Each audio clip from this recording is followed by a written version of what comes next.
Bonsoir, bienvenue à tous. Merci d'être avec nous pour ces aléas de l'Open Sud de France toute la semaine, ici jusqu'à vendredi, depuis la Park & Suite Arena, depuis le Parc Expo de Montpellier, pour vous faire vivre cet Open Sud de France. Et puis ces à côté et ces belles rencontres aussi, bien sûr. Regardez déjà sur notre plateau.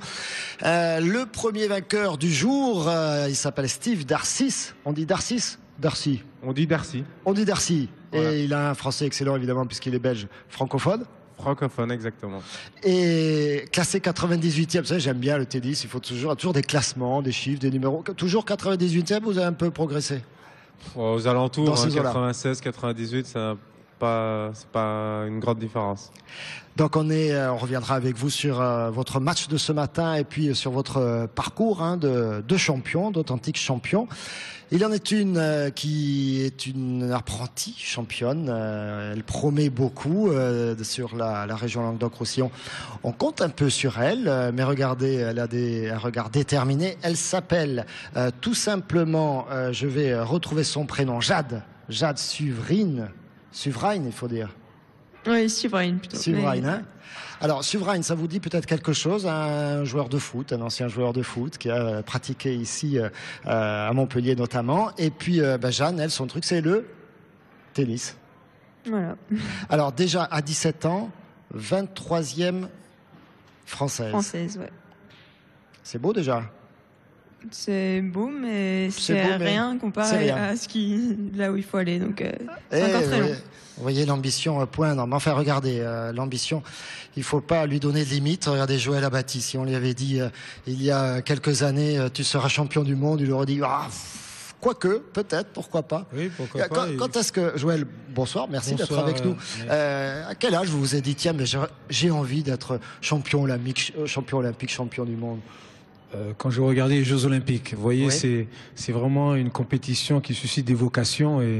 C'est ceux de 92 à Barcelone. Un peu avant, c'est à Atlanta et bien avant en plus, parce que j'en ai suivi. Mais quand vous voyez Marie-Jo Pérec qui gagne aux États-Unis, là vous dites qu'on est capable de faire des grandes choses à la France et ça, on se dit un jour ou l'autre on sera champion olympique ou champion du monde. Mais il faut avoir une motivation intérieure très forte et je crois qu'il faut conserver cet esprit-là de jeune, de vouloir toujours progresser et toujours de s'amuser dans le sport. Alors toujours s'amuser dans le sport, mais enfin en faisant attention quand même, en étant prudent. On va essayer de faire une image, regardez, parce que Joël Abati, il trimballe son plâtre et ses béquilles dans les allées de l'Open Sud de France. Oui, c'est ça, de vouloir faire le jeune, hein, Joël. En voyant jouer l'équipe de Montpellier, on a envie de jouer au foot et malheureusement, je crois qu'il faut que je reste dans ma filière handball. Oui, les mains d'abord. Les mains d'abord. Pas les pieds, attention les pieds. Johan Enache est avec nous également, notre consultant toute cette semaine, professeur de tennis émérite. Il aimerait bien avoir Jade un petit peu des fois. Bien évidemment. Et Qui ne rêverait pas d'avoir une telle championne à entraîner, bien sûr. Johan, on dit un mot des résultats du jour. Tout à fait. Le premier match, on l'a dit tout à l'heure, la victoire de Steve Darcis. Alors j'ai noté quelque part le face score, à 6, Manarino. 4, 7, 6. Voilà, exactement, en 2-7 face au Français Manarino. Il y a également la victoire de Hacek, qui est tchèque, qui a battu Sela, l'Israélien, en 3-7. Le score est de 2-6, 7-5, 6-1. Et pour l'instant, aussi également, Nieminen, le Finlandais, qui a battu Serra, notre Français, qui a gagné 6-3, 6-2 en 2-7. Qui était passé par les qualifications. Tout à fait. Et qui a été assez sèchement sorti. Le grand match du jour, celui que l'on attend tous, c'est celui de 19h entre un certain Gaël Monfils, bien sûr. Face à un compatriote de Steve, Bedelmans. Donc bien évidemment, nous sommes chauvins, pour Gaël. Donc, nous espérons un deuxième tour entre Gaël Monfils et Richard Gasquet, bien évidemment, ce qui va être le choc de jeudi soir. Et oui, on est comme ça un petit peu. On va voir Gaël Monfils qui a passé une saison assez compliquée, revenir à son meilleur niveau, à son meilleur tennis. Vous l'avez joué déjà, Gaël Monfils, Steve? Gaël, j'ai dû jouer 3-4 fois déjà, ouais. Une fois quand il était plus jeune, je la compte pas. Je l'ai joué il y a 2 ans à Montpellier, ici au 2e tour, et à Roland-Garros au 3e tour, pas l'année dernière, l'année d'avant, où j'avais aussi été battu. Donc, pour l'instant, je dirais qu'il est plus fort que moi, mais là, c'est bien de le revoir rejouer, et je crois que le public est vraiment content. On va regarder le tableau. Au prochain tour, vous rencontrez Benoît Paire ou Adrián Menéndez Maceiras. C'est des joueurs que vous connaissez? Benoît, je le connais très bien. On a joué un match par équipe ensemble. On s'est joué plusieurs fois, donc on se connaît assez bien. Et Menendez, un peu moins. J'ai joué une fois avec lui en double, donc je sais un peu sa façon de jouer. Mais voilà, si Ben, je pense, fait un bon match, normalement, ça devrait passer pour lui.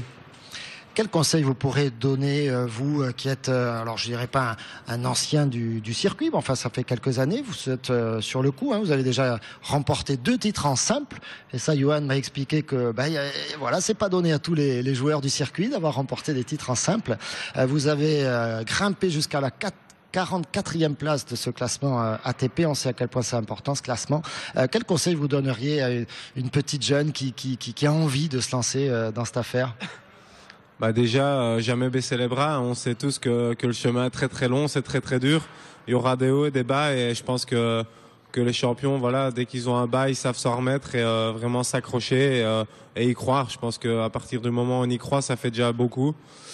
Et voilà, pas lâcher, s'accrocher tout le temps, et un jour ça finira par payer si le talent est là et si l'envie y est aussi. Vous, vous avez un classement autour de la 100e, vous nous l'avez dit. Qu'est-ce qui fait la différence entre vous et finalement le top 20, le top 10 et puis ce top 3 là qui semble inatteignable depuis quelques saisons, Nadal, Federer, Djokovic? Le top 3, top 4, je pense que là il y a une différence physique, différence mentale, il y a beaucoup de choses qui changent. Maintenant, si on prend les top 20, les top 30, par rapport à un joueur classé 100e, il n'y a pas énormément de différence. C'est juste la constance. Il n'y a vraiment pas grand-chose. Les matchs de tennis se jouent de plus en plus sur 1 ou 2 points. Et c'est ces 1 ou 2 points-là qu'il faut aller chercher. Et il faut pas attendre la faute de l'autre. Je crois que les bons joueurs, voilà, ils vont vraiment de l'avant, ils vont filer, ils vont chercher les points. Et ils attendent pas les erreurs. Je crois que c'est vraiment ça la différence. Mais au niveau du jeu, il y a vraiment pas grand-chose qui change entre un joueur 150 et un joueur 30e. Et vous y êtes frotté justement à ce trio. On pourrait rajouter Andy Murray, depuis quelque temps. Vous y êtes frotté déjà, Roger Federer, tout ça, c'est comment? Les top 4, je les ai quasiment jamais joués. J'ai joué une fois Nadal en étant blessé. Sinon, j'ai joué Djokovic où j'avais été battu. Maintenant, j'ai joué des joueurs comme Berdych qui sont 5e, 6e, 7e, où là, on peut les battre, quoi. Il y a vraiment pas beaucoup de différence. Il faut juste s'accrocher. Maintenant, c'est sûr que sur une année, la différence est là. C'est la constance et c'est pas autre chose. Steve Darcis, restez avec nous. Je me tourne vers Jade, avec ce qu'il vous raconte là. Vous avez toujours envie d'y aller? Oui, pas de problème. Je savais déjà que ça allait être très dur, mais je suis préparée et je fais de mon mieux tous les jours. Donc, elle va se couper les cheveux et... Elle va se couper les cheveux, c'est ça le premier conseil de Joël, c'est de vous couper les cheveux. Et venir sur le tournoi ici. Non, mais elle a déjà un bon pédigré quand même. Son père, à mon avis, lui a donné tout ce qu'il faut pour réussir. Et maintenant, on sait très bien que c'est le mental et la rigueur et la détermination qui font la réussite de ces grands et qui fait qu'on se retrouve au plus haut niveau des grands champions. Mais je crois que c'est un travail de longue haleine et il faut du temps et beaucoup de motivation. Et ça, c'est une confiance qu'on acquiert autour des différents tournois Challenger qu'elle aborde. Et c'est avec ça qu'on se dit qu'on peut titiller les grands champions. Il faut une énorme motivation et puis il faut se rendre compte par rapport à votre père, on le disait hier, Johan, c'est que la différence avec le football, c'est que dans le tennis, il faut être dans le top 100 peut-être ou 150, mais mondial. Alors que dans le foot, on peut déjà en vivre très correctement en étant dans le top 100 en français. Ça va, c'est encore plus pointu, encore plus difficile le tennis de faire son trou.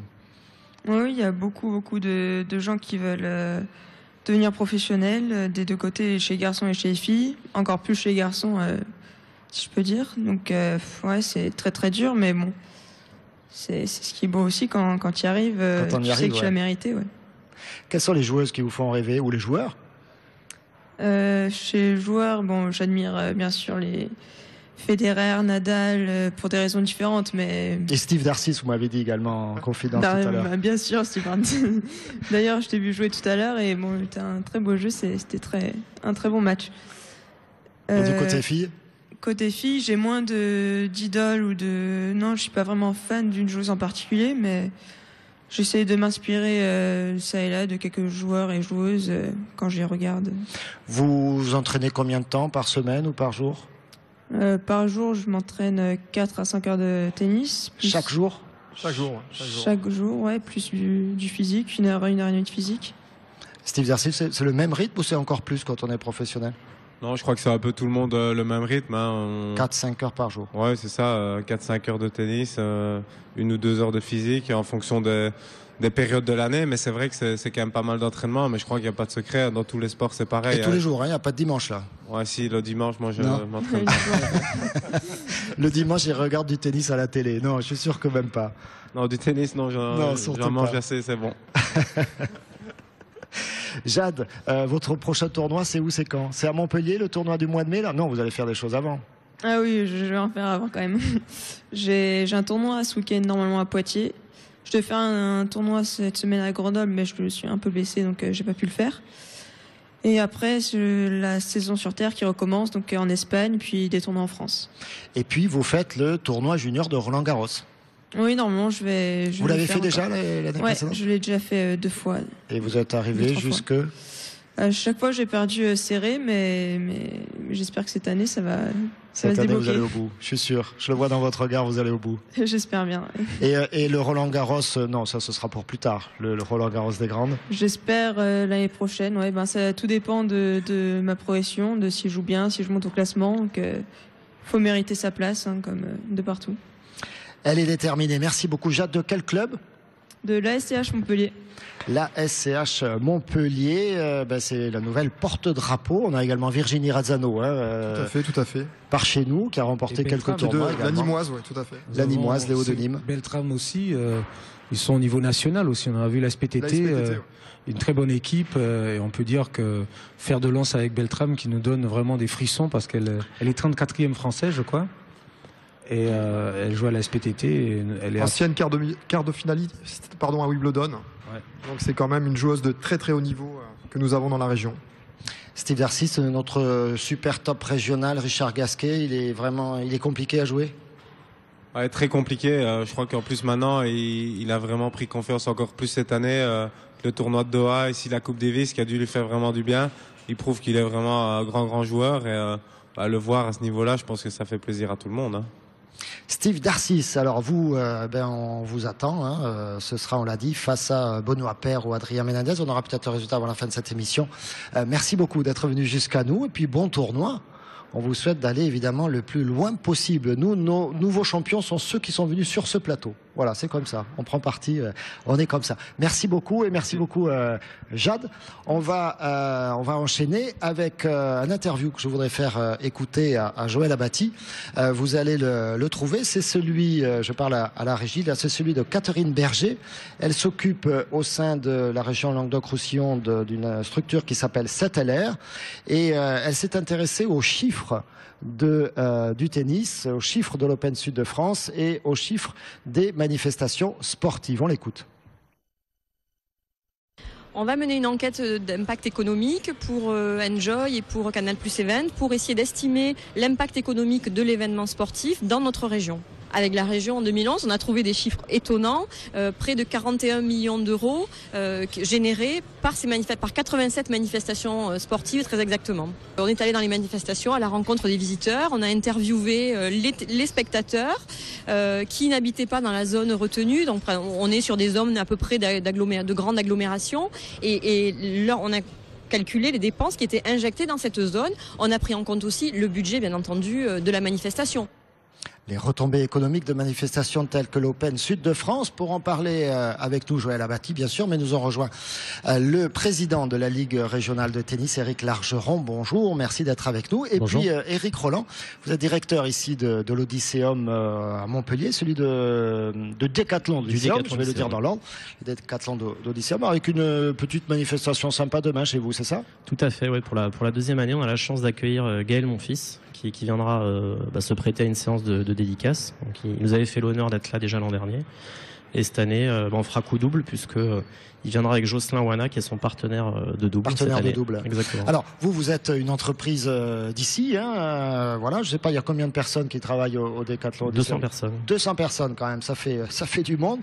Qu'est-ce que ça vous apporte ce type de manifestation, d'y être associé, voilà, d'avoir une après-midi Gaël Monfils, ça suffit, c'est bien déjà? Alors pour nous, on est acteur économique de la région Languedoc-Roussillon et plus particulièrement de Montpellier, mais on veut aussi s'associer aux grandes manifestations sportives qu'il y a dans l'agglomération. Donc on a aussi la proximité de la Maison des Sports régionale juste en face de chez nous, exactement, que Joël connaît bien. Et qui fait qu'on essaie de mener des actions en partenariat avec les événements. Donc le fait que la région, hein, qui est vraiment un moteur, hein, sur une opération comme l'Open Sud de France organise de tels événements, pour vous c'est tout bénef, c'est que le bonheur. Tout à fait.